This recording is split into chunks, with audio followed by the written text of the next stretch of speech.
জুবিন দা যে আমাৰ কাৰণে এজন ভগৱান আছিলে এই বস্তুটো আজি বিশেষকৈ প্ৰমাণ হৈ গৈছে। কাৰণ কিয় কাৰণে আপুনি চাওক, কালি চিতাভস্ম উটুৱাইছে আমাৰ গৰিমা বৈ, তথা তাতো বৰষুণ দিছে। আৰু আজি চিনেমাখন ৰিলিজ হোৱাৰ আগে আগে বৰষুণ দিছে। মানে বৰষুণৰ লগত এটা জুবিনদাৰ অভূতপূৰ্ব সম্পৰ্ক আছিল যে সেইটো দেখাই থৈ গ'ল। আজি ৰৈ ৰৈ বিনালে চিনেমা ৰিলিজ হ'ল, বহুত মানুহে দৰ্শকে কান্দি কান্দি উচুপি কান্দি কান্দি চাব নোৱাৰি, মানে মানে ভাষা নাইকিয়া হৈ গৈছে। মানে ইমানেই মানে চিনেমাখনৰ ৰিয়েলিটি মানে প্ৰকাশ পাইছে। দ্বিতীয় কথা কি, আমাৰ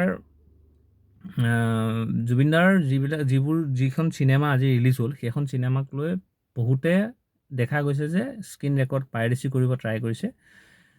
এনেকুৱা নকৰাটো বেছি ভাল। আৰু যোনে কৰিছে তেখেতলোকক পিটা ব্যৱস্থা কৰাটো, মানে সমজুৱাভাৱে পিটা ব্যৱস্থা কৰিব লাগে। আৰু জুবিনদাৰ সকলো সপোন পূৰা কৰিবৰ কাৰণে গৰিমা বৈ যি ধৰণে লাগি আছে, তেখেতলোকে সকলো সপোন পূৰা কৰিব বুলি আশা থাকিলে।